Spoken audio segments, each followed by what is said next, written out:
My name's Simon Hall. I'm a senior lecturer in American history at the University of Leeds, and I want to talk today about John F. Kennedy and civil rights.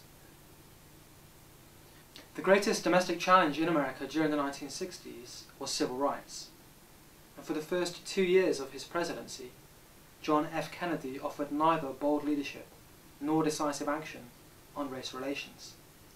Instead, he sought to contain the black freedom struggle with a combination of rhetoric and tokenism. Some historians have judged Kennedy harshly. Nick Bryant's recent book on Kennedy's civil rights record, for example, was called The Bystander. And most historians would agree that it was only in the last 10 months of his presidency, in the face of massive social protest from below, that Kennedy displayed strong moral and political leadership on the question of civil rights. First, a word about Kennedy's early civil rights record. Kennedy's voting record on civil rights was quite conservative. As a senator, for example, he had voted to send President Eisenhower's 1957 Civil Rights Bill to the Senate Judiciary Committee, which was dominated by conservatives, where predictably the bill was weakened. Kennedy did, however, realise that the black vote in 1960 would be important, and during his presidential campaign he made a number of gestures designed to win African Americans' political support. He promised, for example, to outlaw discrimination in federally aided housing through an executive order. He claimed it could be eliminated with the stroke of a pen. And when Martin Luther King was jailed in Georgia, Kennedy called King's wife to express his concern, while his younger brother Robert persuaded the judge to release America's civil rights icon. The Republican candidate Richard Nixon did nothing, with the result that a large number of blacks who had intended to vote for the Republican candidate, including Martin Luther King's own father, who was concerned about Kennedy's Catholicism, switched sides. In office, to begin with, Kennedy did little. He seems to have had an intellectual sympathy with the civil rights struggle, but he did not empathise with it on an emotional level. For example, while Kennedy condemned in public incidents of discrimination, such as the refusal of a restaurant in Maryland to serve a glass of water to the child of an African ambassador, he wondered in private why African ambassadors didn't simply fly from the United Nations in New York to Washington, D.C., rather than drive. As president, Kennedy's overwhelming priorities were the Cold War and the economy, and he required the support of powerful Southern politicians who dominated the most important congressional committees. This, in addition to his very narrow election win in 1960, he won by just a few thousand votes, meant that he had no popular mandate for radical change. This resulted in him adopting a largely piecemeal and symbolic approach to civil rights. In March of 1961, for example, he ordered the US Civil War Centennial Commission to hold its annual meeting in a desegregated military base, rather than in a segregated hotel in Charleston, South Carolina. He appointed his vice president, Lyndon Johnson, as head of the Equal Employment Opportunity Commission, and this body took some steps to try to outlaw discriminatory hiring practices by corporations and labour unions who were involved in work for the federal government. And the Kennedy administration recruited more blacks to the civil service. Meanwhile, the Justice Department, headed by Robert Kennedy, the president's younger brother, was much more active on civil rights than it had been under President Dwight Eisenhower. It launched voting rights suits in 145 southern counties, for example, a 500% increase over 1960. And in the spring of 1962, his administration secured a large charitable donation for the Voter Education Project, which was attempting to increase the number of Southern blacks who were registered to vote. There were some more substantial contributions too. During the Freedom Rides, which took place in the spring of 1961, President Kennedy sent federal marshals to Montgomery, Alabama, to protect a civil rights rally that was honouring the riders. And his administration did ultimately ensure that desegregation took place in facilities, such as waiting rooms and toilets, for passengers travelling between states.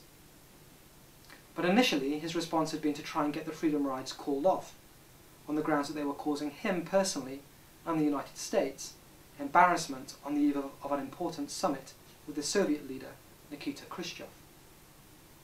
He also cut a deal with Ross Barnett, the segregationist governor of Mississippi, in which Barnett promised to protect the freedom riders as they travelled through his state, but only on the understanding that he would then be allowed to have them arrested for breaking state and local segregation laws.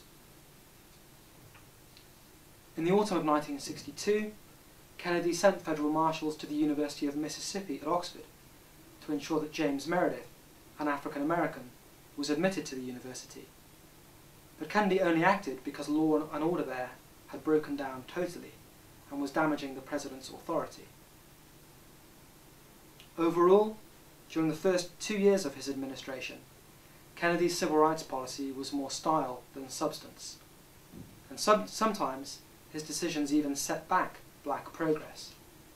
For example, his appointment of William Harold Cox to the federal bench.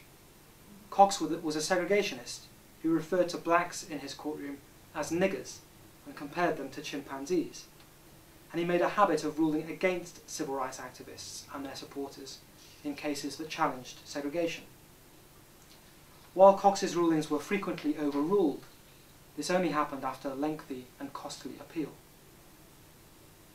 Also, despite encouraging civil rights workers to move from protesting in the streets for integration to working instead to register black voters, the Kennedy Justice Department refused to protect civil rights workers from racist violence. And above all, Kennedy refused to submit a comprehensive civil rights bill to Congress, despite calls from civil rights leaders. He believed that his lack of a liberal majority would make such an action futile. During this 1960 election campaign, Kennedy had promised to end segregation in federally funded housing at the stroke of a pen, but it took him 2 years to sign his executive order, and even then it was weak and ineffective.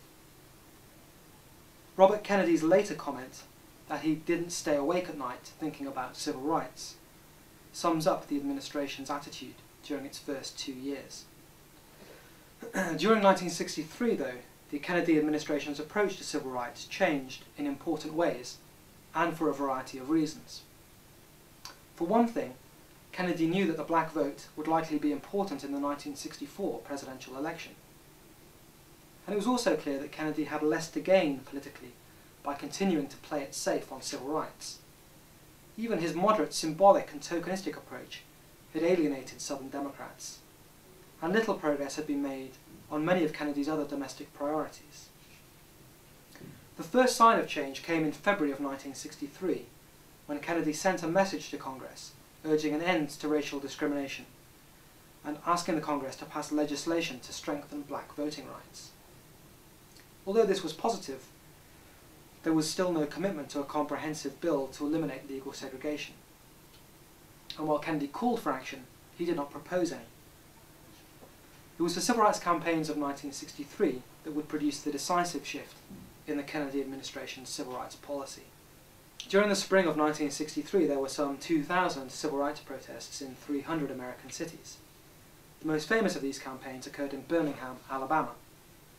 The TV footage of the police brutality there shocked the nation and outraged the president. He said he felt sick at the picture of a police dog biting a young black boy. Kennedy put pressure on Birmingham's economic and political leaders, urging them to make a settlement with the black community. But the protests also forced Kennedy to act decisively on the national stage. On the 11th of June, he requested airtime on the national television networks, and finally went over the heads of Congress to appeal directly to the American people. In his speech, Kennedy explained that we are confronted primarily with a moral issue. It is as old as the scriptures, and is as clear as the American Constitution. The heart of this question is whether all Americans are to be afforded equal rights and equal opportunities, whether we are going to treat our fellow Americans as we want to be treated. Well aware that civil rights problems were damaging America's international reputation at the time of Cold War conflict with the Soviet Union, Kennedy pointed out that we preach freedom around the world, and we mean it, and we cherish our freedom here at home, But are we to say to the world, and much more importantly to each other, that this is the land of the free, except for the Negroes, that we have no second-class citizens, except Negroes, that we have no class or caste system, no ghettos, no master race, except with respect to Negroes? Recognising the tremendous pressure created by black activism, the President explained that the events in Birmingham and elsewhere have so increased the cries for equality that no city or state or legislative body can prudently choose to ignore them. The President then announced that he would be sending a comprehensive civil rights bill to the Congress that would ensure that race has no place in American life and law. After 2 years, the Kennedy administration had finally responded to the challenge laid down by the civil rights movement in a courageous and decisive way. As Martin Luther King put it, I really think we saw two Kennedys. The first Kennedy, from his election campaign of 1960 to early 1963, was cautious on civil rights. He offered at best token and symbolic changes. The second Kennedy, who emerged during 1963, was seemingly growing and maturing into the office of president. Some historians argue that he was offering clear, decisive and courageous leadership on civil rights, which culminated in his June the 11th speech to the nation and the submission of a comprehensive civil rights bill to the Congress.